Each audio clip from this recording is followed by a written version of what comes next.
నమస్తే రమగారు. నమస్తే జయ. రమగారు, కార్తీక మాసంలో పౌర్ణమికి ప్రత్యేకమైన స్థానం. ఈరోజు మనం 365 ఒత్తులు వెలిగించుకుంటాము. ప్రత్యేకంగా కొన్ని పూజలు కూడా చేస్తారు కదా రమగారు. అవును, పౌర్ణమి యొక్క విశిష్టత. కార్తీక మాసమే అత్యంత విశేషమైన మాసం. నెల రోజులు చేసుకుంటాం. మొన్నెప్పుడు ఎవరో గురువుగారు చెప్తున్నారు, వినాయకుడికి 9 రోజులు చేస్తాం, మా అబ్బాయికి చేశారు నాకు చేయరా అంటుంది వాళ్ళ అమ్మ, అందుకని ఆమెకి ఉండమ్మా నీకు కూడా 10 రోజులు చేస్తామంటాం. మా ఆవిడకి మా అబ్బాయికి చేశారు మాకు చేయరా అంటాడు ఆయన, వాళ్ళ నాన్నగారు ఆయనకి నెల రోజులు చేస్తాము, తర్వాత వీళ్ళు ముగ్గురు అయిపోయాక మేనమా వస్తాడు నన్ను వదిలేస్తారా అంటే ఆయనకి ధనుర్మాసం చేస్తామని. నిజమే కదా మరి నెల రోజుల పాటు చేసుకుంటాం కార్తీక మాసం. నెల రోజులు ఇప్పుడు శ్రావణంలో ఎట్లా పర్వదినాలు పండుగలు పూజలు ఉంటాయో అది ఆడవాళ్ల పండుగగా కనపడితే శ్రావణం, కార్తీకం సార్వజనీనమైన పండుగ. అన్ని రోజులు కార్తీక మొత్తం నెల రోజుల్లో ఒక్క రోజైనా నది, చెరువు, దిగుడు బావి, మామూలు బావి, చేతి పంపు నీళ్లతోటైనా సరే, ఒక్క రోజైనా ఓవర్ హెడ్ ట్యాంకు కాకుండా, ఒక బకెట్లో నుంచి చెంబుతో ఎత్తి పోసుకోకుండా, భూమిలో నుంచి వచ్చిన నీటిలో మునుగుతావో ఎత్తి పోసుకుంటావో, ఒక్కరోజు చేసిన ఈ సంవత్సరం అంతా నువ్వు చేసిన చాలా పాపాలు పోతాయి. అది కూడా ఏమిటి, సూర్యోదయాత్ పూర్వం తెల్లవారుచామున ఒక్కనాడైనా శివాలయానికో విష్ణువాలయానికో వెళ్ళు. ఒక్కసారైనా ఒక్క సాయంకాలమైనా శివాలయంలోనో విష్ణువాలయంలోనో మీ ఇంటికి దగ్గరలో ఏ ఆలయం ఉంటే అక్కడ ఒక్క దీపం పెట్టు. ఒక్క చోట దేవాలయంలో 10 నిమిషాలు పట్టి చిన్న సేవ అయినా చెయ్యి. పొట్టిగా ఏదో పని చేసుకుంటూ కార్తీక పురాణం విను, చాలు నీ జన్మ ధన్యమైపోతుంది.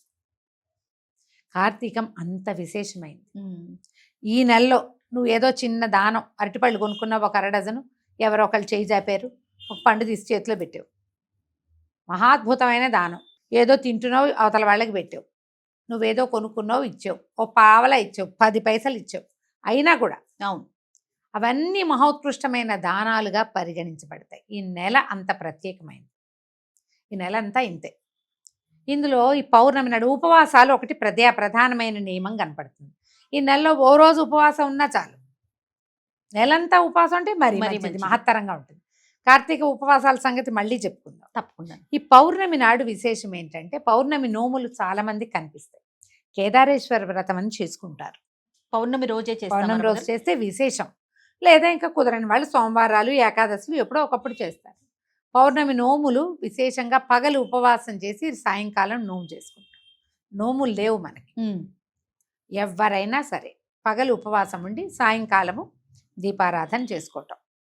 ఈ దీపారాధనకి ఏం చెప్తాము, సంవత్సరం అంతా దీపారాధన చేయలేని వాళ్ళు, చేసేవాళ్ళు కూడాను, మేము రోజంతా ప్రతిరోజు చేస్తామండి మేము చేయక్కర్లేదా అంటే అలా ఏం లేదు, ఎవరైనా చేసుకోవచ్చు. చేయని వాడికి స్పెషల్, చేసేవాడికి ప్లస్, అది అంతే. ఈ 365 ఒత్తులని ఆవు నేతిలో నానబెట్టి మధ్యాహ్నమే చక్కగా కొంచెం కొస నలిపి ఒక చిటికెడు కర్పూరం అంటించి వెలిగించి ఆ 365 ఒత్తుల జ్వాలని భగవంతుడికి సమర్పించుకోవాలి. సాధారణంగా ఇంటికి ఒకటి చాలు. చాలా మంది ఏమనుకుంటారంటే భార్యకు ఒకటి భర్తకు ఒకటి అని పెట్టుకుంటారు. నా వరకు నేను చెయ్య, మీకు అలాంటి ఆస్తి ఉంటే మీ ఇష్టం, కానీ అవసరం లేదు. ఇంటికి ఒక దీపారాధన సరిపోతుంది. పిల్లలు ఇప్పుడు మనం వెలిగిస్తున్నాము, భర్త పిల్లలు కూడా పక్కనే ఉండి వాళ్ళు కూడా ఆ జ్యోతికి నమస్కారం చేసుకుంటే సరిపోతుంది. తిలిపాది చేసినట్టే మనం గోత్రనామాలు చెప్పేటప్పుడు ఇంటి యజమాని నామని చెప్తే సరిపోతుంది కదా. మగవాళ్లే వెలిగించేందుకుంటే ఏర్పాటు ఆడవాళ్ళు చేయండి, దీపం మగవాళ్ళు వెలిగిస్తారు, సరిపోతుంది. ఈ 365 ఒత్తులు వెలిగించి తులసి దగ్గరో లేకపోతే మన పూజా స్థానం ఎక్కడుందో అక్కడో లేదా దేవాలయంలోనో మీకు ఎక్కడ కుదిరితే అక్కడే చేయాలన్న నియమం లేదు. కొంతమందికి ఇళ్లల్లో ఉంటుంది ఆ పద్ధతి, గుడికి వెళ్ళి పెట్టుకోవాలి అని. వాళ్ళ అత్తగారు ఆ ముందు అత్తగారు అలాగే చేశారు. మీ అత్తగారు చెప్పారు వెళ్ళండి, మీ అత్తగారు ఏం చెప్పలేదు, 365 ఒత్తులు వెలిగించు అన్నారు. మీకు కుదిరితే ఇంట్లో వెలిగించండి, కుదరపోతే గుళ్ళోకి వెళ్ళండి. అది కుదిరితే అది, ఇది కుదిరితే ఇది. ఈ ఒత్తులు వెలిగించి పగలు భోజనం చేయకుండా ఉపవాసం ఉన్నాం కదా, సాయంకాలం ఏదైనా చక్కగా వంట చేసి పెట్టుకుని అదంతా స్వామికి నివేదన చేసి పరమేశ్వరుడికి లక్షణంగా భోజనం చేయండి. ఈ కార్తీక పౌర్ణమి నాడు ఇంకొక విశేషం చేసుకోవచ్చు మనం. ఇది ఒక పద్ధతి, ఇది అందరూ పాటించే విధానం. లలితా సహస్రనామ పారాయణ చేసుకోవచ్చు పౌర్ణమి రోజండి. పౌర్ణమి నాడు చాలా విశేషం.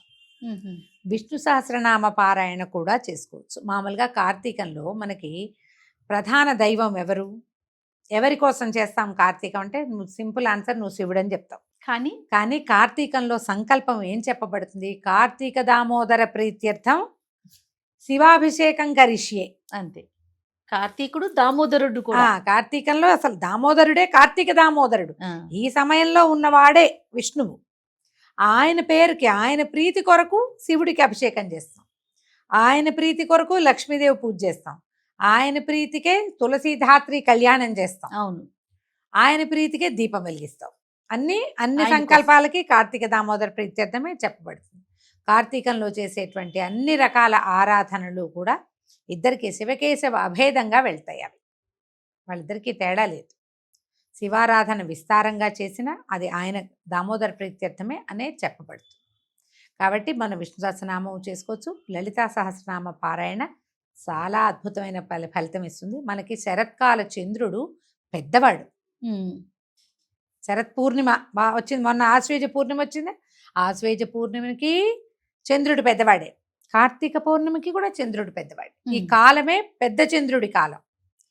మరి అలాంటప్పుడు ఇంకా సుప్రసన్నంగా ఉంటుంది అమ్మవారు. అవును, దీంట్లో చంద్రబింబాల్లో అమ్మవారిని భావించి వెండి పాత్రలో అంత పాయసం చేసి, క్షీరాన్నం చేసి, పాయసం అనగానే మీరు సగ్గుబియ్యం సేమ్యా అనుకుంటారు, కాదు, క్షీరాన్నమే, ఏమనాలి, పరమాన్నం తయారు చేసి వెండి పాత్రలో పెట్టి అది నివేదన చేసి దాన్ని ప్రసాదంగా తీసుకోండి.